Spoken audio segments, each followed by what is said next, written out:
Почитувани гледачи, добар ден, 5 март 2019, вторник, 14 часот, термин стандардно посветен на отворање на отворено студио 1 на 1 ТВ. Јас сум Антонио Крстевски, до мене е колешката Елена Милошевска. Со нас ке се дружите во наредните неколку часови, а потоа на ова место ќе седне колегата Александар Чомовски. Како што и ред и како и во другите отворени студија, така и во ова на почетокот на овој прв блок од отворено студио 1, предлагам колешката Елена Милошевска да ги прочита содржините со кои што денеска се надеваме дека ќе го задржиме вашето внимание. Елена, повели. Така, Антони, уште еднаш добар ден, почитувани гледачи. 14 часот, термин резервиран за отворено студио 1 во овој прв блок. Секако, како што нели праксата, ќе ги погледнеме, односно кои беа гости во вчерашното студио отворено 1, потоа следува термин резервиран за вестите со колешката Елена Джугуманова во 14 часот и 30 минути, а по завршувањето на вестите ние се враќаме повторно тука, ќе се дружите со мене и со колегата Антонио Крстевски, а овој пат ќе разговараме со Дејан Трајковски, началник на сообраќајната полиција на град Скопје, на една навистина интересна и би рекла актуелна тема, односно сообраќајната некултура во главниот град.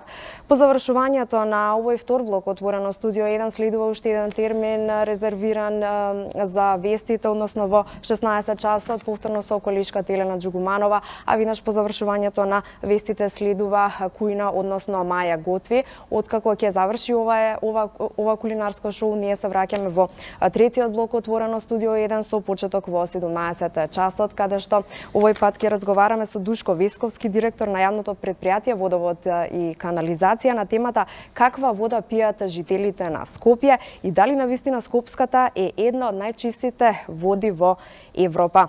Потоа следува блок забавни емисии, тука е возење со Вучич, потоа нашите ексклузивци Нина и Стефани, секако веќе добро познатиот Сергеј Варушлија со Студио Мода, а по завршувањето на овој забавен блок емисии следува дневникот во отворено студио со колегата Александар Чомовски во 19 часот и 15 минути, а веднаш потоа централниот дневник во 20 часот со колегата Александар Петревски, па потоа вторската емисија на Гордана Дувњак Правда и неправда во 21 часот, а гости ќе и бидат Слободан Богоевски, почесен председател на Комитетот за заштита на правата на жртвите, потоа Тодор Пиперовски случај Метастаза, Илче Бојчевски случај Фаланга 2, а ќе разговараат на тема монтирани судски процеси, какви се можностите за корекција на неправдите кон жртвите на монтираните судски процеси, и по завршувањето на оваа авторска емисија уште следуваат вестите во 22 часот и 30 минути со колегата Александар Петревски повторно.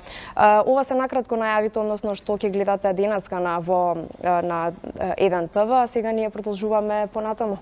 Така, Елена, како што и праксата во првиот блок од отворено студио, секој ден се навраќаме на оние најбитни моменти и поенти кои што се случуваа во текот на вчерашниот ден, односно емисиите и гостувањата во отворено студио 1. Деновиве актуелна тема во македонската јавност е најавата за набавка на нов државен авион, а токму на оваа тема во вчерашното отворено студио 1 со колегата Сашо Ордановски разговараше Ѓорги Чачкиров, експерт за авиација. Предлагам да го видиме и сечокот, да видиме што кажа Чачкиров по однос на прашањето дали е потребно или не е потребно да се набави нов државен авион во Македонија. Јас, моето возило е старо 8 години, мене ми е одлично, но ако земете истото тоа возило денеска, ова го зборувам заради гледачите повеќе, истото тоа возило денеска има дисплеј внатре, па има позади сигнал за доближување до друго возило и така натаму и така натаму. Значи, се осовременува техниката и секогаш она што е ново е подобро.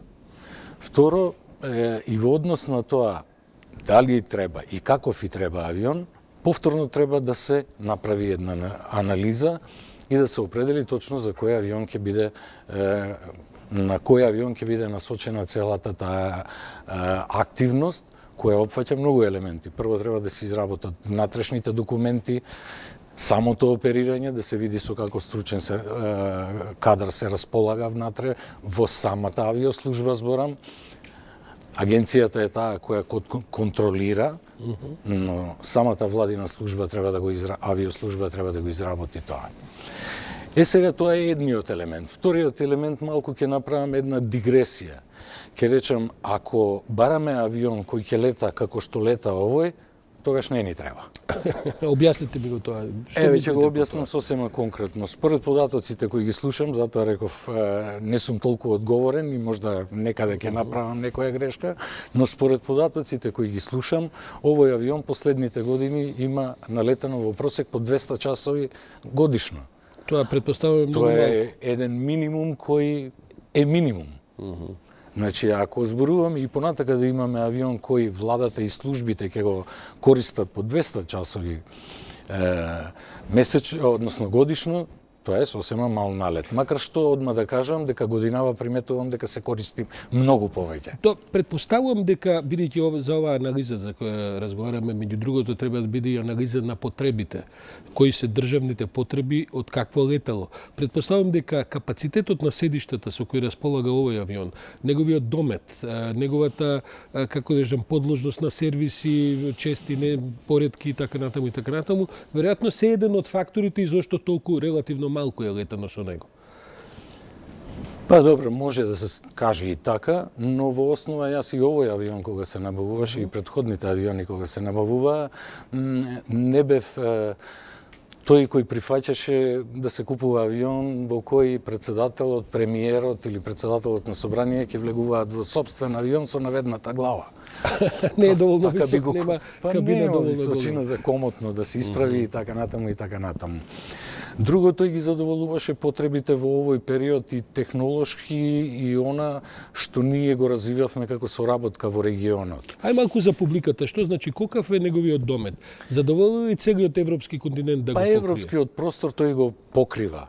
Значи не е проблем за европскиот простор. Меѓутоа, и од другиот аспект, ако гледаме ние на некој авион кој ќе задоволува и прекуокеански летови, прашање на анализа дали би ни требал таков авион, соодветно на цената која би чинел тој авион. Бидејќи доколку земете компаративно, јас спомнав 200 часови летање. 200 часови летање на авионот е сосема мал налет. Тоа исто така мал налет и за пилотите кои го летаат. Значи тренажата на пилотите е на тоа можно ниво. Тоа значи дека пилотите не се тренираат вон летовите кои што ги прават со авионот или имаат можност за тоа? Вкупниот налет е тоа. Значи пилотите гледаат да ги задоволат сите оние законски рамки и тие не смеат да излезат надвор од законските рамки, не смеат да имаат подолги прекини во летањето, не смеат да не отидат на симулатор, не смеат да ги пројдат безбедносните тестови, не смеат без лекарски преглед и така натаму. Значи, сите тие безбедносни мерки се задоволени. Но во принцип, човек кога не е постојано некаде, а има енергија и може, не е акомодиран соодветно на тоа. И затоа и пред малку реков, доколку ние набавуваме авион кој повторно ќе лета 200 часови, тогаш не ни треба воопшто, попаметно е да се изнајмува.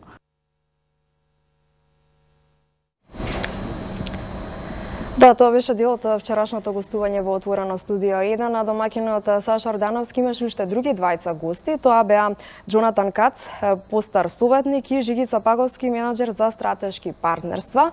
Со нив двајцата разговараше на една исто така интересна тема, односно германскиот Маршалов фонд и за предизвиците на евроатлантскиот политички и безбедносен сојуз во годините што доаѓаат. Па во продолжение да погледнеме делот и од ова гостување.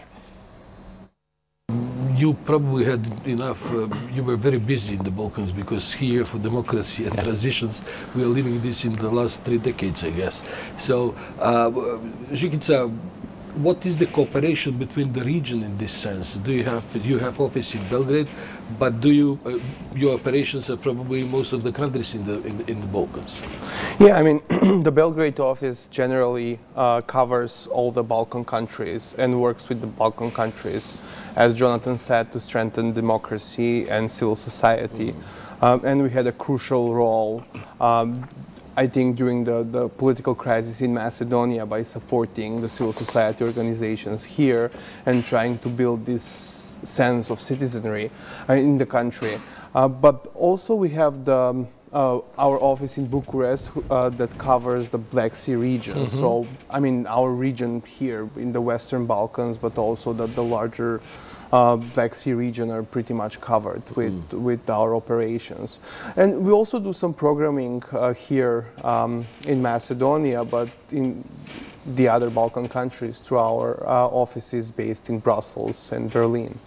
The reason I called you in my program is that actually you are very active in the last several months in promoting North Macedonian position now in Washington, especially in the face of the NATO ratification process. Jonathan, people are saying that allegedly we may have problems in Washington with the ratification of the NATO agreement. Is this true? I mean, you have hosted Osmani recently, Radmila Shekerinska was there, or she is going next week. Nikola Dimitrov was there as well. So you are covering Macedonia from many aspects, writing articles, making TV programs, making programs there for our people and so on and so forth. So what is the sense, what is the, how should I say, the atmosphere in Washington concerning Macedonian process to NATO? Sure.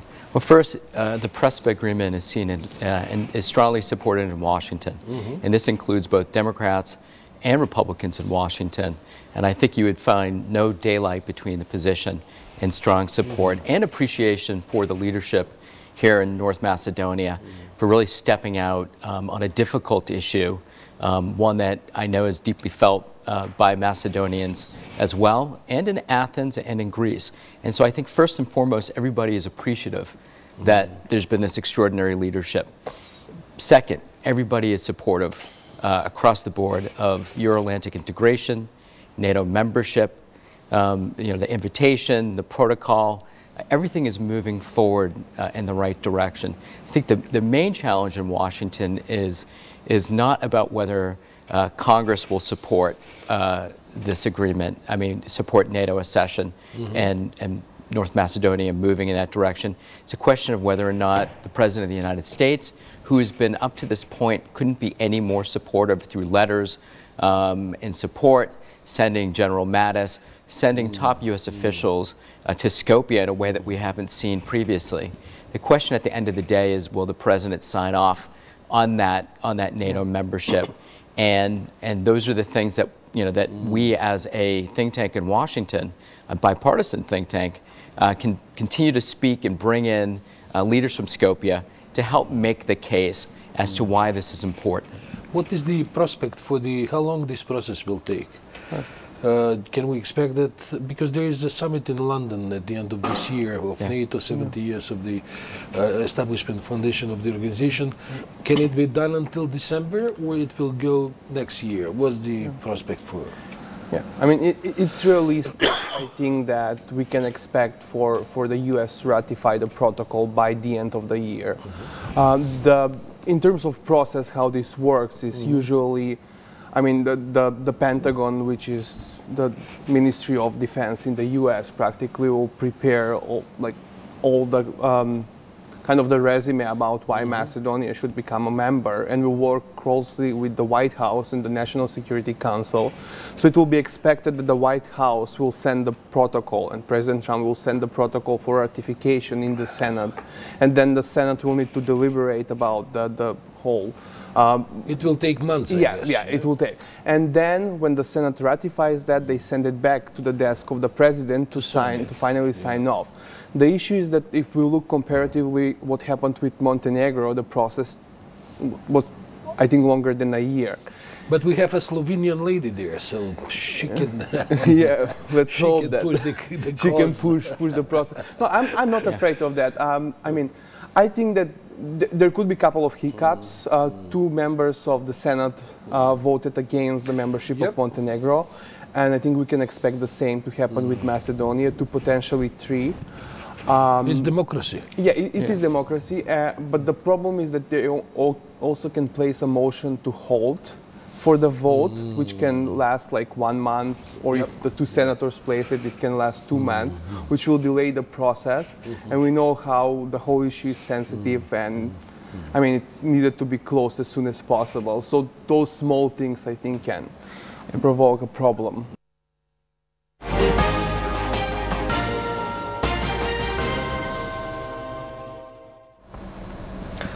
Да, ова беа дел од исечоците кои што оставија најголем печат во текот на вчерашниот ден, односно гостувањата во отворено студио 1, а во текот на денешниот ден една од најактуелните, можеби најактуелна работа во Република Македонија е законот со кој треба да се регулира статусот на специјалното јавно обвинителство, кој представува уште една пречка која што треба заеднички да ја минат и власта и опозицијата. Законот денеска треба да се усвои во влада, а потоа во текот на следните денови да биде испратен и во законодавниот дом. Токму пред владата е нашиот колега Игор Стефановски. Предлагам таму да го вклучиме во живо. Игор, повели со последните детали по однос на законот за статусот на специјалното јавно обвинителство. Веќе 2 часа треба да трае владината седница, на која на точка на дневен ред се очекува да се најде и законот за специјалното јавно обвинителство. Тоа што го знаеме е дека 80 точки се ставени на дневен ред на владината седница, што би значило дека ова ќе биде долг ден во владата за носење на предлог законите, односно меѓу кои е и законот за специјалното јавно обвинителство, што се очекува и доцна попладна во владата да соопшти каков ќе биде предлог законот што треба да го испратат до законодавниот дом, односно да го испратат низ собраниските филтри за подоцна да се изгласа како закон за специјалното јавно обвинителство, да може да функционира и да постапува по предметите. Да видиме изјавата на премиерот Зоран Заев, што рече узитро наба. После стручната расправа, после разговорите внатре во владата и коалиционите партнери, тоа фаза е помината и осогласена. Што значи штом поминува на влада, е поминато и влегува во парламентарна расправа, каде што ќе продолжи прво да се разговара со најголемата опозициона партија, ќе се разговара со помалата група на новите пратеници, на пратениците од новата пратеничка група на ВМРО ДПМН и коалицијата, па ќе се разговара со опозицијата на албански политички партии, како што е редот, па после ќе влезе во комисиите на расправа. Јас очекувам дека по овој закон треба и мора да се постигне консензус, заради тоа што е донесено јавното обвинителство со консензус. Секако, има секако вид на очекување, но редот е, кога сите заедно сме го основале, да му дадеме и насока. Ги знаете столбовите кои, тоа се враќа во обвинителскиот систем, каде што неговата финансиска независност останува, каде што се дефинирани и другите аспекти на неговото идно функционирање, каде што со помош на партнерите од Европската унија и Соединетите американски држави кои што ни понудаа стручна експертиза околу ова прашање, направивме прекрасно законско решение. Се очекува владата доцна попладнево да соопшти каков е владиниот став за кој веќе премиерот Зоран Заев се изјасни по однос на законот за специјалното јавно обвинителство кое се припојува кон редовното, односно републичкото обвинителство на Македонија.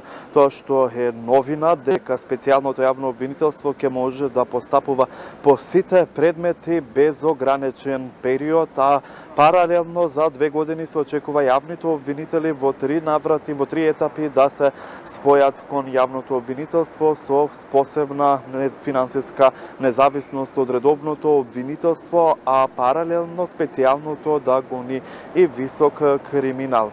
Тоа што додека се очекува да се произнесе новиот закон за специјалното јавно обвинителство и да му даде можност самостојно да работи, односно да може да постапува по предметите и кој е поминато рокот од 18 месеци за покренување на обвинителен акт, односно запирање на истражна постапка, веќе откако Врховниот суд на 30 јануари го донесе начелното правно мислење во самиот суд, почна и да постапува праксата на врховните суди со постапувањето на нивното правно начално. На нивното начално правно мислење дека специјалното обвинителство не сме да покренува обвинение и истраги по истекот на 18 месеци, што практично и вчера донесоа одлука за истрагата Империја, односно новата истрага Империја на СЈО од пред 3 месеци, да го укинат притворот на бизнисменот Јордан Камчев и неговите бизнис соработници како Цветан Панделевски, Ненад Јосифовиќ, паралелно повикувајќи се токму врховните судии на начелното правно мислење кое што го изнесоа пред речиси 1 месец на општата седница во Врховниот суд, што значи дека ова начално правно мислење, како што и беше и претходно образложувано во јавноста, како го донесоа врховните судии, дека до овој момент предметите на специјалното обвинителство по истекот на 18 месеци може да се одвиваат низ пониските судови како кривичниот и апелацискиот, но кога ќе дојдат во рацете практично на врховните суди, дури тогаш стапува нивното начално правно мислење со кое се оневозможува работата на специјалното јавно обвинителство. Како пример за тоа, вчера беа ослободени од притвор осомничените во Империја, а врховните суди согласно досегашната пракса, односно вчерашната прва пракса за постапување по начелното правно мислење, ќе постапуваат така и по однос на сите други предмети според очекувањата. Но за тоа јавното обвинителство веќе и побара автентично толкување од законодавниот дом, но сега се чини дека нема да има потреба, доколку Законот за специјалното јавно обвинителство, со кој се предвидува да има работа специјалното јавно обвинителство и надлежности по истекот на 18 месеци, сепак да можат предметите да се одвиваат нормално, без судски практично кажано лавиринти по кои нивните предмети би биле застанувани низ судовите. Да почекаме да видиме каков ќе биде епилогот од владената седница за подоцна Законот за специјалното јавно обвинителство да се испрати и низ собраниските филтри. Антонио, Елена? Игор, ти благодариме за овој детален и опширен извештај за тоа каква ќе биде судбината на специјалното јавно обвинителство и законот за СЈО. Секако очекуваме од владата што поскоро детали, а со нови детали ти ќе се вклучиш во следните информативни изданија. Ние, почитувани гледачи, остануваме на истата тема. Така е, значи, Антонија, како што спомена и ти, односно, остануваме на истата тема, статусот на специјалното јавно обвинителство, но овој пат од владата се селиме во собрание. Односно, за да се изгласа овој закон, потребно е двотретинско мнозинство. Инаку, дали, прашањето се поставува, дали власта и опозицијата ќе успеат да се договорат во однос на ова прашање, сепак со повеќе детали ја вклучуваме токму на оваа тема колешката Весна Велкова Тодоровска од собрание. Весна, повели со најновите информации. Така е, ќе нема закон за јавно обвинителство доколку нели некој помине овде во собранието, а токму за овој закон се потребни 81 глас од пратениците и од власта и од мнозинството. Во секој случај ВМРО ДПМН пред малку, пред околу 1 час, овде даде изјава координаторот на опозицијската партија Никола Мицевски, со која побара лидерска средба. Тој рече дека како што било формирано пред 4 години специјалното јавно обвинителство, така треба да биде формирано и ова СЈО, кое треба да действува во рамките на јавното обвинителство како посебно одделение. Но да го слушнеме овде Мицевски. Ние остануваме на ставот дека формирањето на специјалното јавно обвинителство беше политички чин, консензуално договорен и поддржан од сите политички партии. По основ на истиот ќе треба да има дополнително разговори помеѓу лидерите на политичките партии, за да можеме да го заземеме ставот и да го кажеме нашето мислење. Ние остануваме на тврдењето дека треба да има право и правда и правна држава во Република Македонија, меѓутоа не сме за селективната правда која што во моментов се случува во Република Македонија. Сметаме дека ова е начин да владата се ослободи од самиот закон и целото тежиште го префрли во собранието на Република Македонија, односно на пратениците. Меѓутоа, повторно ќе кажам, отворени има многу теми кои што треба да се разговараат. ВМРО ДПМН како политичка партија побара да јавниот обвинител се донесе на предлог на опозицијата, за тоа се уште не е разговарано. ВМРО ДПМН кажа дека во понатамошниот тек на реформските закони нема да учествува, овие кои што беа вчера на седница ги гласавме, затоа што претходно беа спремени, ние учествувавме, беше прифатен голем дел од нашите забелешки и значително ги подобривме самите закони. Сепак, очигледно дека во наредниот период, прво што треба да се направи е лидерска средба на која што ќе се разговара за сите отворени прашања, вклучително и Законот за специјално јавно обвинителство. Така, еден од коалицијските партнери ДУИ посочи дека ваква средба секако дека треба да има, бидејќи како што рече, така бил донесен и Законот за ова специјално јавно обвинителство. Да го слушнеме овде Арсен Груби. Битен е консензусот за овој закон, битна е поддршката на сите, затоа што основиваме ново перманентно трајно тело во рамките на јавното обвинителство, кое што нема да функционира само за времето на владење на СДСМ и ДУИ, туку ќе биде и за другите следни влади, било кои тие коалиции да бидат. И затоа треба да изнајдеме заедничко решение кое што ќе го поддржа сите политички партии. Сметам дека консензус може да се изнајде и во собранието во рамките на парламентарните групи, но е битна поддршката од сите политички партии и јас сум убеден дека и ВМРО ДПМН како што го направи тоа во 2015 година, ќе го направи оваа година. Според СДСМ, Снежана Ванчева-Калевска овде во собранието рече дека овој закон за јавното обвинителство е донесена после широка јавна и агресивна кампања и дека досега не слушнале од ниту една политичка партија дека се против борбата за организиран криминал и корупција. Студио? Повели. Тоа беше нашата колешка Весна Вилкова. Секако со повеќе информации ќе ни информира во наредните информативни изданија и сега. Така, време е да се одјавиме, бидејќи тука е крајот на овој прв блок од Отворено студио 1. Вие, почитувани гледачи, останете со програмата на 1 ТВ, бидејќи следуваат вестите со колешката Елена Джугуманова, а повторно на линк ќе ги имаме Игор и Весна со нови и повеќе детали за Законот за специјалното јавно обвинителство.